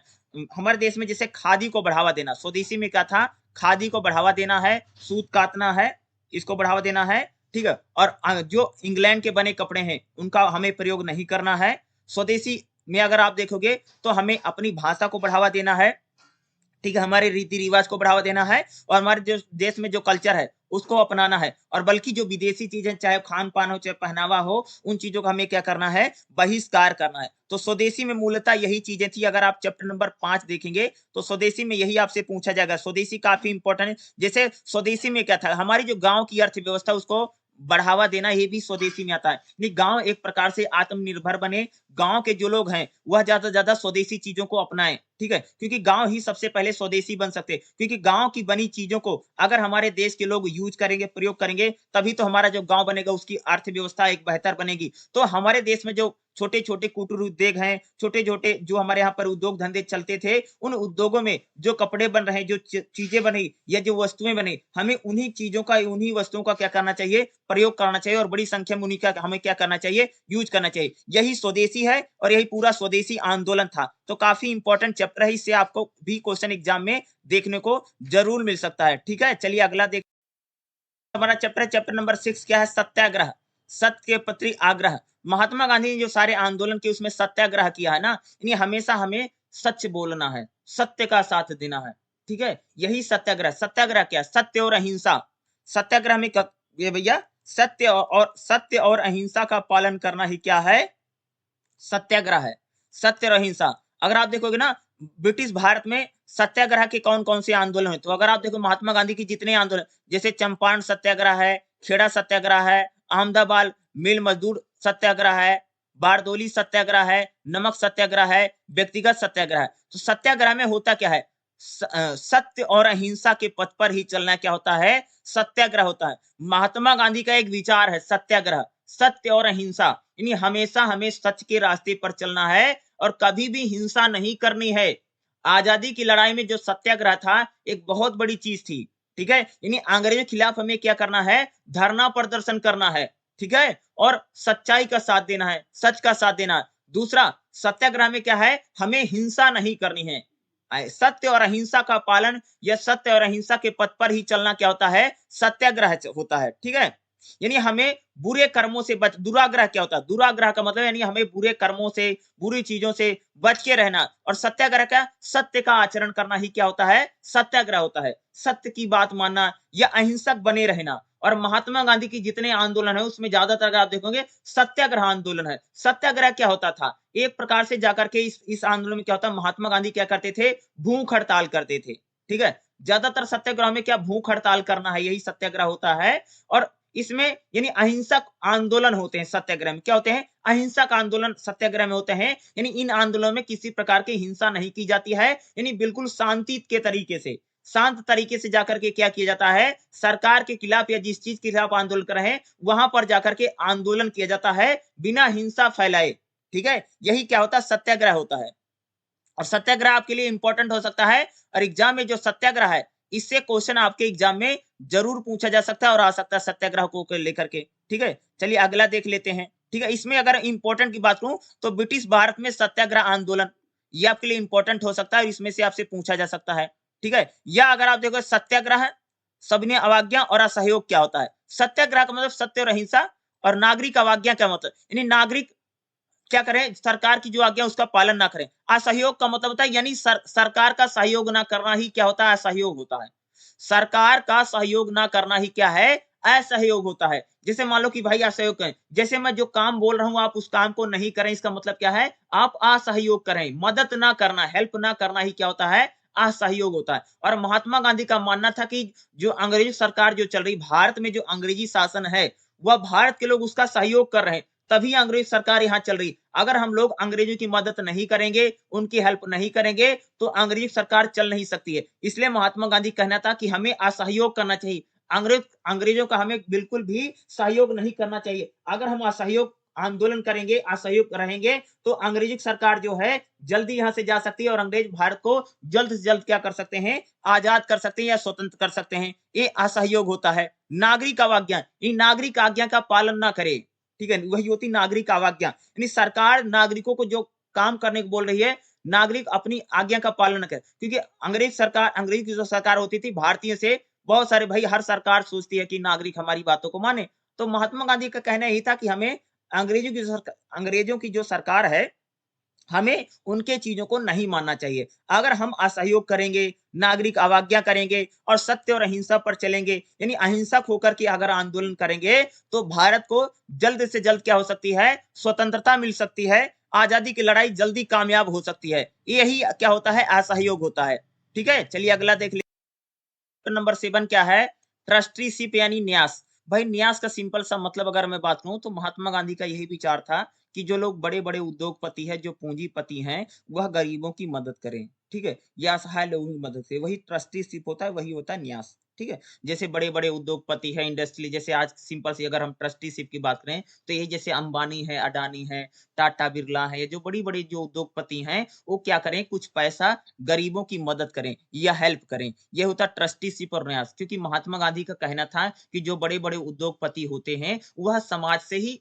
एक प्रकार से पैसा कमाते हैं और पैसा कमा रहे हैं। इसलिए महात्मा गांधी कहते हैं कि जो गरीब व्यक्ति है उनकी हमें क्या करनी चाहिए, मदद करनी चाहिए। दूसरा महात्मा गांधी ये भी कहते थे कि महात्मा गांधी के जो बड़े बड़े आंदोलन चलते थे उसमें ट्रस्टीशिप और न्यास को इसको लेकर के बात होती थी कि भाई हमें देश को आजाद करना है, तो हमारे देश में जो बड़े बड़े उद्योगपति है, जो पूंजीपति हैं, वह आंदोलन में मदद करें, ठीक है, या आंदोलन में थोड़ा बहुत पैसा दें, तभी तो आंदोलन चलेगा। वही होता ट्रस्टीशिप या न्यास होता है। ट्रस्टीशिप और न्यास का महात्मा गांधी का सिद्धांत यही है कि जिन लोगों के पास पैसा है, क्या बोला हूं, जिन लोगों के पास पैसा है वह एक प्रकार से गरीब वर्ग जो है, जो दलित हैं या जो आदिवासी हैं, जो पिछड़े हुए लोग हैं, उन लोगों की क्या करें, वो लोग मदद करें, हेल्प करें। यही ट्रस्टीशिप या न्यास का पूरी तरीके से क्या होता है, सिद्धांत है। यही सिद्धांत है, अगर आप देखेंगे जिस संपत्ति के प्रकार क्या होते हैं, संपत्ति 2 प्रकार की होती है। एक तो प्रकृति का उपहार होता है, आपको उस प्रकार से संपत्ति मिलती है ना, प्राकृतिक रूप से आपको संपत्ति मिल जाए, या दूसरा सामाजिक जीवन के जो उत्पाद होते हैं उससे संपत्ति मिलती है। नहीं, जो आप कमाते हैं, धमाते हैं, उस प्रकार से संपत्ति मिलती है, और एक प्राकृतिक उपहार के रूप में आपको संपत्ति मिलती है। नेचुरल जो संपत्ति होती है, जैसे भाई अगर प्राकृतिक संपत्ति क्या है, जैसे पेड़ है, पहाड़ है, नदी है, झरना है, तालाब है, ये सारी चीज है, ये प्राकृतिक संपत्ति है। और दूसरा सामाजिक जीवन के संपत्ति क्या होती है, सामाजिक जीवन के उत्पाद की संपत्ति क्या है, यानी जो हम चीज बनाते हैं, जैसे रुपया पैसा, बड़ी बड़ी कंपनी लगा ली, इंडस्ट्री लगा ली, कोई काम धंधा कर लिया, उससे पैसा कमा लिया, ये सामाजिक जीवन के उत्पाद की क्या होती है, संपत्ति होती है। ठीक है।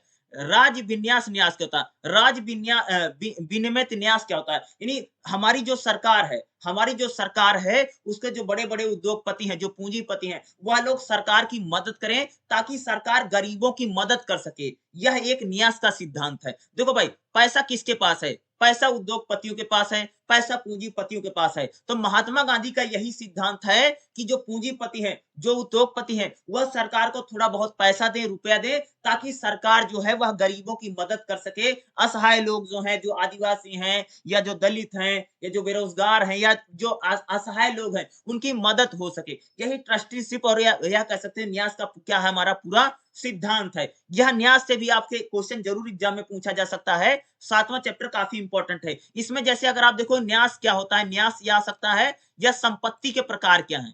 ठीक है, संपत्ति के प्रकार, या राज विनिमय न्यास क्या होता है, यानी विनिमित न्यास यही होता है कि जो बड़े-बड़े उद्योगपति हैं, जो पूंजीपति हैं, सरकार को पैसा दें, और सरकार जाकर के आगे क्या करे, लोगों की मदद करे, या लोगों की हेल्प करे। यह होता राज विनिमित न्यास होता है। ठीक है। तो 7वें चैप्टर से भी क्वेश्चन आ सकता है। जो मैंने इंपॉर्टेंट बताया, इनको जरूर पढ़ के जाना है। ठीक है, इतना जरूर कर लीजिएगा। ठीक है, चलिए अगला देख लेते हैं, अगला क्या क्या इंपॉर्टेंट रहने वाला है। ठीक है, नेक्स्ट में जो रहेगा चैप्टर नंबर 8 क्या रहेगा, देखिएगा भाई मेरे, क्या है, अहिंसक आंदोलन। क्या है, अहिंसक आंदोलन। तो महात्मा गांधी के कौन कौन से अहिंसक आंदोलन हैं, ठीक है, जिसमें किसी प्रकार की हिंसा नहीं होती, जिसे हम अहिंसक आंदोलन के रूप में जानते हैं। तो सबसे पहले भूदान आंदोलन है। ठीक है, भूदान जो आंदोलन था, यह भी एक प्रकार से, कुछ आंदोलन के हम लोग बात करते हैं, सारे आंदोलन क्या अहिंसक आंदोलन ही होंगे। ठीक है, देखिएगा हमारे देश में अहिंसक आंदोलन कौन-कौन से, तो 1940 में जो भूदान आंदोलन है, ठीक है, यानी भूदान में भारत में भूमिहीन किसानों को भूमि के लिए, समस्याओं के लिए आंदोलन चलाया गया था। भूदान आंदोलन क्या है कि भाई जिन किसानों के पास जमीन नहीं है, उन किसानों को सरकार क्या दे, जमीन दे, ताकि वो लोग भी खेती कर सकें। यह 1940 में चलाया गया था, एक प्रकार के आंदोलन था, जिसे हम भूदान आंदोलन के रूप में जानते हैं। ठीक है, दूसरा जो आंदोलन अगर आप देखेंगे 1980 में नौ किसान आंदोलन।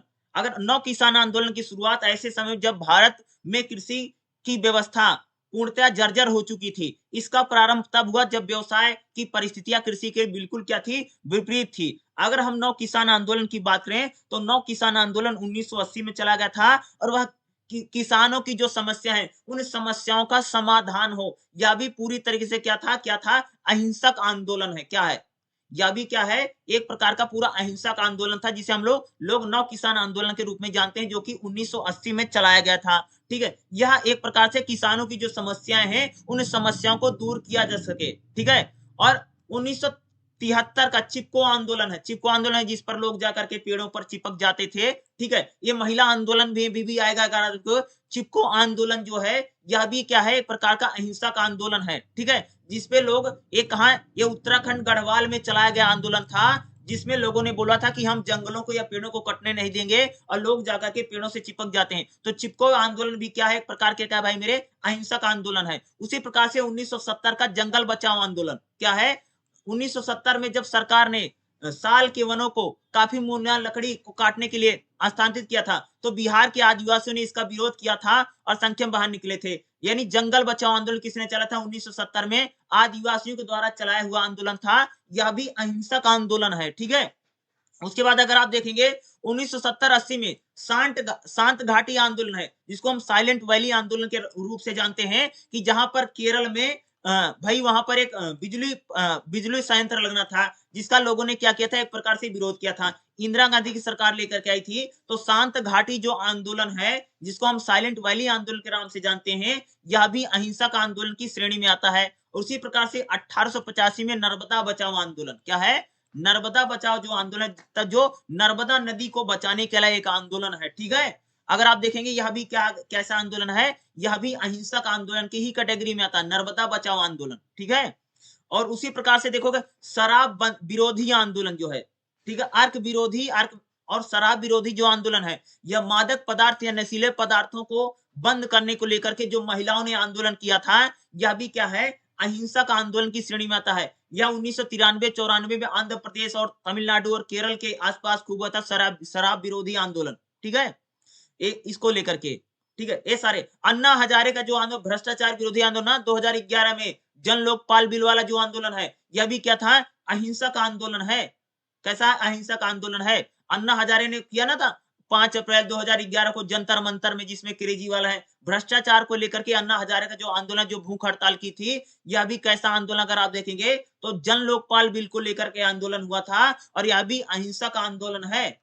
उसी प्रकार से निर्भया आंदोलन जो है, ये महिला आंदोलन में भी आएगा। अगर आप देखेंगे निर्भया आंदोलन जो है 2012 में, जो निर्भया को लेकर के 2012 में जो दिल्ली की गैंग रेप को लेकर के लोगों की भयंकर प्रतिक्रियाएं व्यक्त की थी, उन्हें लगा कि बस अब बहुत हुआ। इस घटना को लेकर के हजारों लोग देश में विरोध के लिए आए थे, और बाद में इसको लेकर के अगर आप देखेंगे तो कानून भी बदला था और कई सरकार की चीजें हुई थी। महिला सुरक्षा को लेकर के कह सकते हैं बहुत बड़ा आंदोलन था। यह भी क्या था, पूरा अहिंसक आंदोलन था, जिसे हम निर्भया आंदोलन 2012 के रूप में जानते हैं। काफी इंपॉर्टेंट है। चैप्टर नंबर 8 से अगर आपसे पूछेगा अहिंसक आंदोलन कौन कौन से हैं, तो जो जो आंदोलन बताए हैं इनकी आपको हेडिंग बनानी पड़ेगी, और हेडिंग बना करके आपको क्या करना पड़ेगा, इनको एक्सप्लेन करना पड़ेगा, 2-2 3-3 लाइन, 2-2 3-3 लाइन करना पड़ेगा, ठीक है। चलिए अगला देख लेते हैं। अगले जो हमारे आंदोलन है, ठीक है, नेक्स्ट देखिएगा। अगला शांति आंदोलन क्या है। शांति आंदोलन का मतलब सिंपल सा है, जो आंदोलन शांति के प्रयास की बात करता है। देखो ऐसे शांतिवाद क्या है भाई, पूरी दुनिया में शांति की बातें को फैलाना, वही क्या होता है, शांतिवाद होता है। गांधी और शांति, भाई महात्मा गांधी तो पूरी दुनिया में सत्य और अहिंसा और शांति की बात करते थे।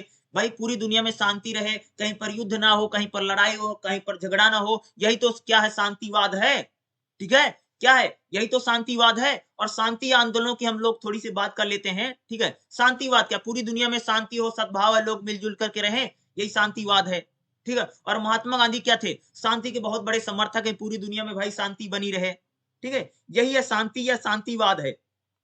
और पूरी दुनिया में प्रमुख शांतिवादी कौन कौन से हैं, ये कुछ जैसे लियो टॉल्स्टॉय, लियो टॉल्स्टॉय अगर आप देखेंगे, इसको इनको बहुत बड़ा शांतिवादी माना जाता है, जो महात्मा गांधी से बहुत प्रभावित थे, और कई मौकों पर उन्होंने संवाद भी किया था। 19वीं सदी में अगर आप देखोगे, लियो टॉल्स्टॉय का नाम बहुत आगा था। यह रूसी लेखक था, जो एक शांति का समर्थक था, ठीक है। कौन है, लियो टॉल्स्टॉय, महात्मा गांधी के समर्थक हैं। उसी प्रकार से अल्बर्ट आइंस्टीन, अल्बर्ट आइंस्टीन भी अगर आप देखोगे तो शांति के समर्थक है। ये भी इनको भी कहना था कि पूरी दुनिया में शांति होनी चाहिए, अल्बर्ट आइंस्टीन, ठीक है। इमले ओनोड देखिएगा, अहिंसक संघर्ष समर्थक, 19वीं शताब्दी में शांतिवाद शब्द का प्रयोग किया था। वह न्याय, मानवता, सद्भाव, सहिष्णुता के अपने विचारों को लिए थे। यानी इनमें ऑस्टोल्ड जो है, यह भी शांति के समर्थक हैं, ठीक है। उसी प्रकार से अगर आप देखेंगे, जॉर्ज बोथर्ड शो हैं, यह एक नाटककार थे, जिन्होंने जीवन में संघर्ष किया है, यह भी शांति के क्या है, समर्थक हैं। अक्सर शांति की बात करने के लिए उन्होंने इसको काम किया है। मार्टिन लूथर किंग, भाई क्या है, मार्टिन लूथर किंग क्या है, एक अमेरिकी नागरिक अधिकार आंदोलन के नेता है। किंग जूनियर महात्मा गांधी के विचारों से कट्टर अनुयायी थे। मार्टिन लूथर किंग जो है महात्मा गांधी के बहुत बड़े समर्थक हैं, ठीक है। और मार्टिन लूथर किंग भी क्या है, शांतिवाद के बहुत बड़े समर्थक हैं, ठीक है। हेल्ड एक्सेल जो है, यह भी क्या है, एक लेखक और शांतिवादी हैं, ठीक है। यह भी अगर आप देखोगे अहिंसा के कट्टर समर्थक हैं, ठीक है। और यह भी क्या है, शांतिवादी के रूप में इनका भी नाम आता है। सोफी स्कॉल, यानी एक युवा छात्रा है, वह युद्ध की धुर विरोधी थी। जनता के बीच जागरूकता पैदा करने के लिए उसने युद्ध विरोधी पत्रक विवरण भेजा करती थी। जर्मनी की नाजी विचारधारा का इसने विरोध किया था, ठीक है। यह भी क्या एक शांतिवादी है, ठीक है। हेलेन केलर राजनीतिक कार्य करता है, लेखक विख्यात है, यह भी क्या है शांति के बहुत बड़े समर्थक हैं, ठीक है। ये सारे क्या है शांतिवादी हैं, यानी जिन लोगों ने पूरी दुनिया में शांति का संदेश दिया है कि भैया युद्ध मत करो, लड़ाई मत करो, शांति के साथ रहो, इन्हीं को हम लोग क्या कहते हैं शांतिवादी कहते हैं। जिन लोगों ने पूरी दुनिया में शांति को लेकर के बातें की है कि हमें मिलजुल करके रहना चाहिए, हमें शांति का प्रयास करना चाहिए और पूरी दुनिया में सद्भावना बनी रहे, भाईचारा बना रहे, युद्ध करने से, लड़ाई करने से कुछ नहीं मिलने वाला है। इन सभी लोगों ने क्या किया था शांति का प्रयास किया है, ठीक है। चलिए अगला देखते हैं चैप्टर नंबर 10 क्या है। चैप्टर नंबर 10 में हमारा महिला आंदोलन, ऐसे आंदोलन जिसमें महिलाओं की सबसे बड़ी भागीदारी है, उसी को हम लोग क्या बोलते हैं महिला आंदोलन। तो भारत में कौन-कौन से महिला आंदोलन हुए इसको देख लेते हैं, काफी इंपॉर्टेंट हो सकता है, आ सकता है एग्जाम में। देखिएगा भारत में महिला आंदोलन की प्रकृति, ठीक है। भारत में महिला आंदोलन बहुत सारे हुए हैं। भारत में कौन-कौन सा महिला भाई सबसे बड़ा जो महिला आंदोलन, पहला महिला आंदोलन जिस आंदोलन में महिलाओं की सबसे बड़ी भागीदारी थी वह चिपको आंदोलन है। भाई चिपको आंदोलन में तो जाकर के महिला पेड़ से चिपक गई थी और उन्होंने बोला था कि भाई हम पेड़ नहीं कटने देंगे। तो जो चिपको आंदोलन है ये भी क्या है एक महिला आंदोलन है। क्या है जो चिपको आंदोलन है इसको भी हम एक महिला आंदोलन के रूप में कह सकते हैं, ठीक है। दूसरा नर्मदा बचाओ आंदोलन, नर्मदा बचाओ आंदोलन में कह सकते हैं कि महिलाओं ने बड़ी संख्या में भाग लिया था जो कि 1885 में चला था। यह भी क्या है एक महिला आंदोलन के रूप में हम इसको कह सकते हैं। जो नर्मदा नदी है और उसको लेकर के लोगों ने भूख हड़ताल की थी और यात्राएं निकाली थी ताकि नर्मदा नदी को बचाया जा सके, क्योंकि नर्मदा नदी पर एक क्या बनने वाला था अगर आप देखेंगे तो बांध बनने वाला था, ठीक है, जिससे लोगों का एक प्रकार से सरदार सरोवर परियोजना को लेकर के वहां पर विरोध किया गया था। और इसमें जैसे मेधा पाटेकर इस प्रकार की महिलाओं ने खूब सारे प्रयास किया था, इसलिए कह सकते हैं कि हम लोग नर्मदा बचाओ आंदोलन को महिला आंदोलन कहते हैं। उसी प्रकार से दहेज विरोधी आंदोलन जो 1980 में चला था, जिस प्रकार से दहेज नहीं लिया जाता शादी ब्याह में, देखते नहीं महिलाओं को यानी बेटी के बाप को कितना दहेज देना पड़ता है। दहेज विरोधी जो आंदोलन है यह भी एक प्रकार का क्या है महिला आंदोलन की श्रेणी में आता है। क्या है दहेज विरोधी आंदोलन, क्या है यह भी महिला विरोधी आंदोलन की श्रेणी में हम इसको क्या करते हैं काउंट करते हैं, यह भी आता है दहेज विरोधी आंदोलन। उसके बाद है शराब निषेध आंदोलन, जो शराबबंदी आंदोलन मैंने आपको बताया था ना कि जो महिलाओं ने चलाया था, कि महिलाओं ने अपने घर से निकल करके शराबों की दुकानों को बंद करवाया था। शराब विरोधी आंदोलन में भी महिलाओं की बड़ी भूमिका थी, इसलिए शराब विरोधी आंदोलन को हम लोग क्या महिला आंदोलन के नाम से इसको भी जाना जाता है, ठीक है। खाप पंचायतों के खिलाफ, भाई हमें जो हरियाणा में खाप पंचायतें होती थी ना, भाई महिलाओं को जो एक प्रकार से फैसले सुनाती थी, महिलाओं को जींस नहीं पहनना चाहिए, मोबाइल नहीं रखना चाहिए, इसके खिलाफ भी अगर आप देखो महिलाओं ने आंदोलन किया है। खाप पंचायतों के खिलाफ जो आंदोलन है यह भी महिला आंदोलन है, जिसमें महिलाओं ने बड़ी उसी प्रकार से गुलाब गैंग एक आंदोलन, क्या है गुलाब गैंग, ठीक है, जिसमें महिलाएं क्या थी एकजुट होकर के जो लोग महिलाओं के खिलाफ हिंसा करते थे उनको जाकर के सबक सिखाती थी। गुलाब गैंग क्या है महिलाएं सारी गुलाबी कलर की साड़ियां पहनती थी और एक क्या करती थी एक प्रकार से जाकर के, इसमें अगर आप देखोगे सुमन सिंह चौहान का एक बड़ा नाम आता है, जिन्होंने एक प्रकार से गैंग बनाया था जो महिलाओं के साथ जो हिंसा होती थी उसके खिलाफ वो आंदोलन करती थी। या गुलाब गैंग जो आंदोलन है अभी क्या महिला आंदोलन के रूप में आता है।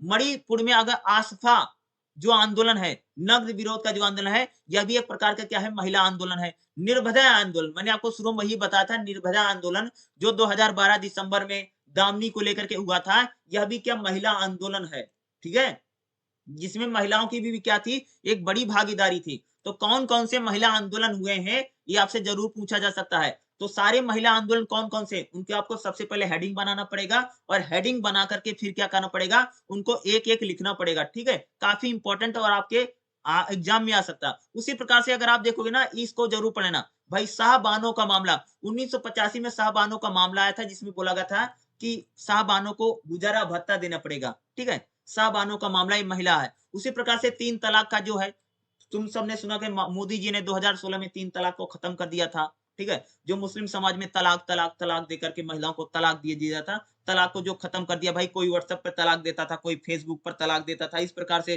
तलाक हो रहे थे। 3 तलाक और कर भी जो कानून बना था उसी चैप्टर नंबर 10 का क्या आ गया सारांश आ गया। अब चलिए हम लोग क्या करते हैं 11वां चैप्टर कर लेते हैं। मैंने पूरी क्लास पढ़ा रखी, आप उसे भी जाकर के देख सकते हैं, मैं सिर्फ इंपॉर्टेंट बता रहा हूँ।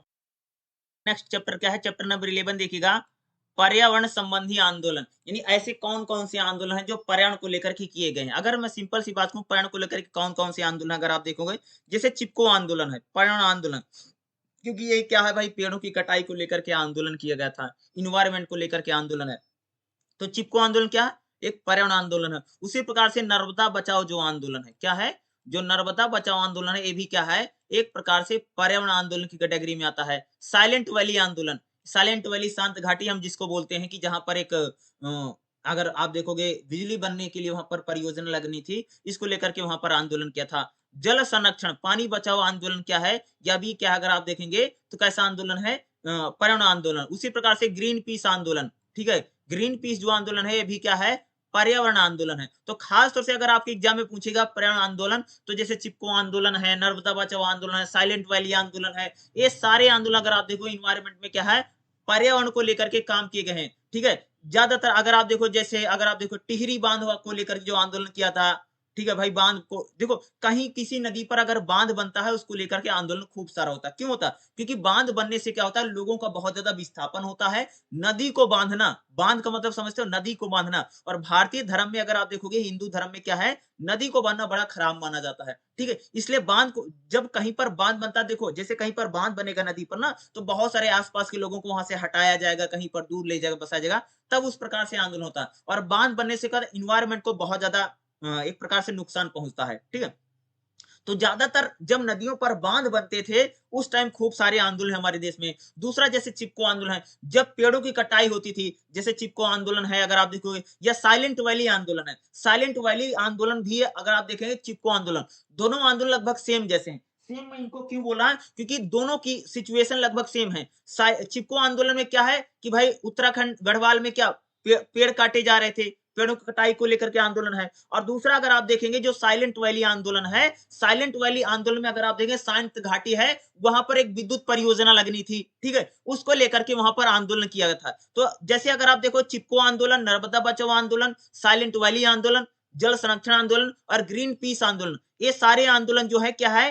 पर्यावरण आंदोलन है। इनकी आपको क्या बनानी पड़ेगी? हेडिंग बनानी पड़ेगी। और हेडिंग बना करके क्या करना है? इनको एक्सप्लेन कर देना है। और 3-4 पेज में आराम से लिख देना, आपका आराम से जगह। अगर चैप्टर नंबर 11 से अगर आपसे पूछता है पर्यावरण आंदोलन को लेकर के, अगर आपसे क्वेश्चन आता है, देखो कई बार पूछेगा पर्यावरण आंदोलनों के बारे में बताओ, 20 नंबर का ऐसे पूछेगा। जब कई बार अलग अलग से भी आ सकता है, जैसे नर्मदा बचाओ आंदोलन आएगा तो 10 नंबर का आएगा। अगर सिंगल पूछता है, जैसे चिपको आंदोलन क्या है, नर्मदा बचाओ आंदोलन क्या है, या निर्भया आंदोलन क्या है, ठीक है, ये इस प्रकार से पूछेगा, 10 नंबर में आएगा।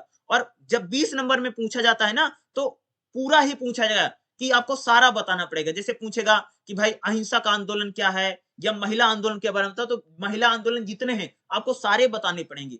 और जब एक पूछेगा, सिंगल पूछेगा, तो आपको एक बताना पड़ेगा, वो 10 नंबर में पूछेगा। जब पूरा पूछेगा तो 20 नंबर में आता है, ठीक है? तो चलिए 12वां चैप्टर में पर्यावरण आंदोलन आपसे आ सकता है या पूछा जरूर जा सकता है। चलिए हम लोग अगला चैप्टर देख लेते हैं, जो हमारा नेक्स्ट है। चैप्टर नंबर 12वां क्या रहेगा देखिएगा, सामाजिक सद्भाव। सामाजिक सद्भाव का मतलब यही होता है भाई मेरे, कि समाज में जो सभी लोग हैं मिलजुल करके रहें, समाज में किसी प्रकार का भेदभाव ना हो, यानी समाज में एकता बनी रहे, यही होता है सामाजिक सद्भाव। और महात्मा गांधी की क्या की थी, इसमें बहुत ज्यादा मान्यता थी, भाई समाज में शांति बनी रहे, समाज में किसी प्रकार का लिंग के आधार पर, भाषा के आधार पर, जाति के आधार पर, ठीक है, धर्म के आधार पर किसी प्रकार का भेदभाव ना हो, यही होता है सामाजिक सद्भाव। यानी समाज में एकता और भाईचारा बना रहे, इसी को हम लोग क्या कहते हैं, सामाजिक सद्भाव, ठीक है? समाज में जो सभी वर्ग के लोग हैं, भाई समाज में अलग अलग जाति के लोग हैं, अलग अलग धर्म के लोग हैं, अलग अलग भाषाओं के लोग हैं, अलग अलग कल्चर के लोग हैं, अलग अलग जातियों में हमारा समाज बटा हुआ है। तो हमारा जो समाज अलग अलग जातियों में, धर्मों में, वर्गों में जो बटा हुआ है, सभी लोग अगर मिलजुल करके रहते हैं, यही होता है सामाजिक सद्भाव। यानी सभी लोग मिलजुल करके प्रेम मोहब्बत से, भाईचारे के साथ रहें, यही है सामाजिक सद्भाव। और महात्मा गांधी इस सद्भाव में बड़ा यकीन करते थे। क्या करते थे? महात्मा गांधी जी इस सामाजिक सद्भाव में क्या करते थे भाई मेरे, बड़ा यकीन करते थे। क्योंकि उनका मानना था कि अगर हमारा समाज मिलजुल करके रहेगा, तभी तो वह अंग्रेजों के खिलाफ लड़ सकता है, या तभी तो वह आंदोलन कर सकता है, या तभी तो सामाजिक सद्भाव को बिगाड़ने वाले कारक हैं। भाई अगर समाज में हिंसा रहेगी, समाज में अगर जातिवाद रहेगा, अगर समाज में एक धर्म के लोग दूसरे धर्म को अपना दुश्मन मानेंगे, तो क्या होगा, हमारा सामाजिक सद्भाव बिगड़ेगा। ठीक है? यानी समाज का माहौल खराब हो जाएगा और सामाजिक सद्भाव यानी समाज के सभी वर्ग जो सभी लोग हैं, मिल-जुल कर के रहें, यही क्या होता है सामाजिक सद्भाव होता है। इसको लेकर के आपके एग्ज़ाम में क्वेश्चन शायद या पूछा जा सकता है, अगर आएगा तो इसको अच्छे से बना कर के लिख देना। 13 देखिएगा क्या है शिक्षा। इसमें ज़्यादातर यही पूछेगा महात्मा गांधी पर शिक्षा के क्या विचार हैं, ठीक है?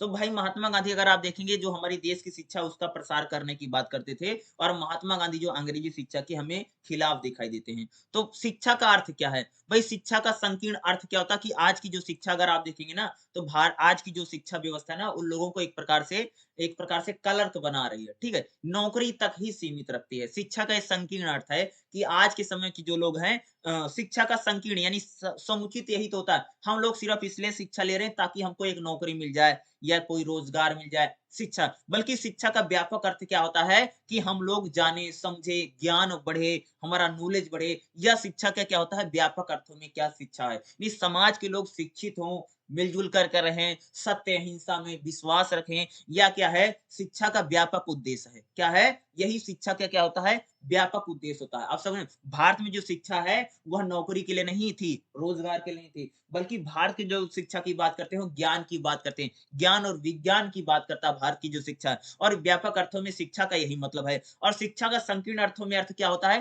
कि हमारी जो शिक्षा वह सिर्फ एक प्रकार से नौकरी तक ही सीमित रह जाए। आजकल की शिक्षा जो हम देखते हैं वो सिर्फ संकीर्ण अर्थों में हम शिक्षा को देख रहे हैं। हम शिक्षा को व्यापक अर्थों में नहीं देखते हैं। तो सिंपल सी बात है ना कि अगर आप देखेंगे तो हमारा समाज के जो लोग हैं वह शिक्षा को व्यापक अर्थों में कहाँ देख रहे हैं, वो तो संकीर्ण अर्थों में सोचते हैं। आज आज अगर किसी को बोले भैया पढ़ लिख ले तो अगर बोलोगे कि फलानी पढ़ाई पढ़ ले तो यही बोलेगा इससे क्या मिलेगा, इससे कौन सी नौकरी मिलेगी, क्या भाई पढ़ाई सिर्फ नौकरी के लिए नहीं की जाती है बल्कि पढ़ाई ज्ञान के लिए की जाती है। अरे भाई जिसके पास ज्ञान होगा तो जिंदगी में तो कुछ भी कर लेगा। जिसके पास नॉलेज है, जिसके पास ज्ञान है वह कुछ भी कर सकता है, ठीक है? शिक्षा का यही क्या होता है व्यापक अर्थ है, ठीक है? अगला शिक्षा के उद्देश्य क्या है? भाई शिक्षा का एकमात्र उद्देश्य है व्यक्ति को सभ्य बनाना। क्या है? व्यक्ति को सभ्य बनाना और व्यक्ति को सभ्यता की ओर ले जाना क्या है? यही शिक्षा का एकमात्र उद्देश्य है। यह शिक्षा के उद्देश्य है। व्यक्ति को ज्ञानवान बनाना, व्यक्ति को सभ्य बनाना, व्यक्ति में एक प्रकार से सामाजिक सद्भाव हो, मिलजुल करके समाज में रहे, व्यक्ति को एक प्रकार से अहिंसा की ओर ले जाना, व्यक्ति सत्य बोले, यही क्या है? शिक्षा का उद्देश्य यही तो है ना? अगर आप देखेंगे तो या तो आपसे एग्जाम में शिक्षा का अर्थ पूछेगा, संकीर्ण अर्थों में शिक्षा क्या है या व्यापक अर्थों में शिक्षा क्या है या शिक्षा का उद्देश्य क्या है, या कई बार आपके एग्जाम में पूछेगा महात्मा गांधी पर शिक्षा के क्या विचार हैं। तो महात्मा गांधी शिक्षा के विचार वही कि भाई महात्मा गांधी विदेशी शिक्षा यानी अंग्रेजी शिक्षा को बिल्कुल भी नहीं मानते बल्कि जो हमारी स्वदेशी शिक्षा है उसमें महात्मा गांधी जी का क्या है विश्वास है, या शिक्षा का क्या है महात्मा गांधी के विचार हैं। ये इस प्रकार से आपके एग्जाम में जरूर पूछा जा सकता है। और आपका ये चैप्टर नंबर 13 है। एक चैप्टर और बचा है बिल्कुल लास्ट वाला, हम लोग उसको भी देख लेते हैं उसमें क्या क्या इंपॉर्टेंट है। चैप्टर नंबर 14 क्या है? सदाचार और नैतिकता। ये बिल्कुल आपका क्या रहेगा आखिरी चैप्टर है। क्या है? ये बिल्कुल लास्ट वाला चैप्टर है, बिल्कुल आखिरी चैप्टर है। क्या है? सदाचार और नैतिकता वाला चैप्टर रहेगा, ठीक है? इसमें अगर मैं बात करूं क्या क्या ये आपके लिए इंपॉर्टेंट हो सकता है, खास तौर से अहिंसा क्या होती है आप सबको पता है। सच अहिंसा क्या होती है? हिंसा ना करना ही क्या होता है अहिंसा होती है, ठीक है? दूसरा सच्चाई क्या होती है? हमेशा सच बोलना, ठीक है? यही तो नैतिकता है। चोरी ना करना। अगर आप देखोगे नैतिकता और सदाचार क्या होता है? भाई अहिंसा, सच्चाई, चोरी ना करना, ब्रह्मचर्य का पालन करना, अपने चरित्र को अच्छा रखना, यही क्या होती है? यही तो नैतिकता या सदाचार होता है, ठीक है? संपत्ति का त्याग करना यानी बहुत ज्यादा लोभ ना करना, बहुत ज्यादा संपत्ति को अर्जित ना करना, यही होता है संपत्ति का त्याग करना। विश्व में शांति के लिए हमेशा प्रयास करना, भाई पूरी दुनिया में शांति व्यवस्था बनी रहे, यही क्या होता है? यही तो हमारी अगर आप देखें नैतिकता और सदाचार है। नैतिकता और सदाचार में सारी चीजें अगर आप देखें क्या है सम्मिलित है।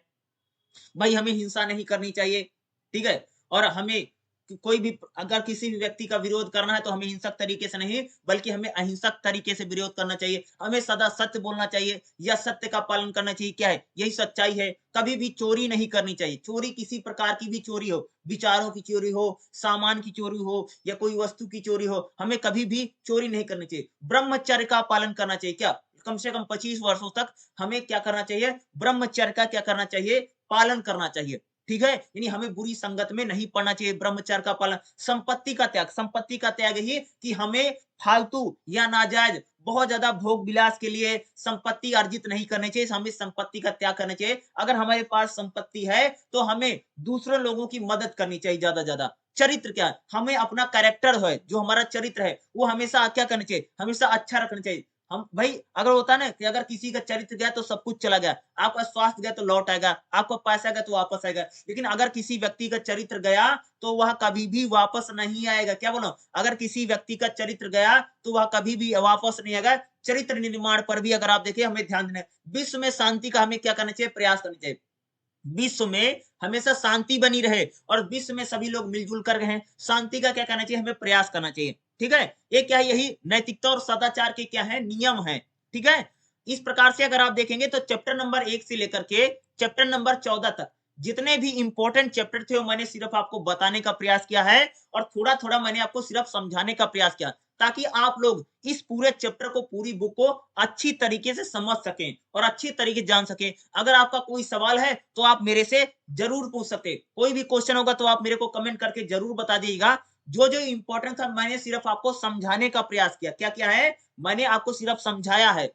बाकी भी मैंने वीडियो बना रखी है, आप उस वीडियो को भी जा करके देख सकते हैं। और जो जो मैंने इंपॉर्टेंट बताया है उनको आपको जरूर पढ़ के जाना है। अगर आप जो जो मैं बता रहा हूं अगर आप इसको ही करके चले जाते हैं तो आप सभी का एग्जाम बहुत अच्छा जाएगा। आपको किसी प्रकार की समस्या का सामना नहीं करना पड़ेगा। अगर आपको कोई और सब्जेक्ट की क्लास चाहिए तो मुझे कमेंट करके जरूर बता देना। बाकी वीडियो को देखने के लिए आप सभी का बहुत बहुत धन्यवाद और इसी तरह से वीडियो देखिएगा। Thank you so much. जय हिंद।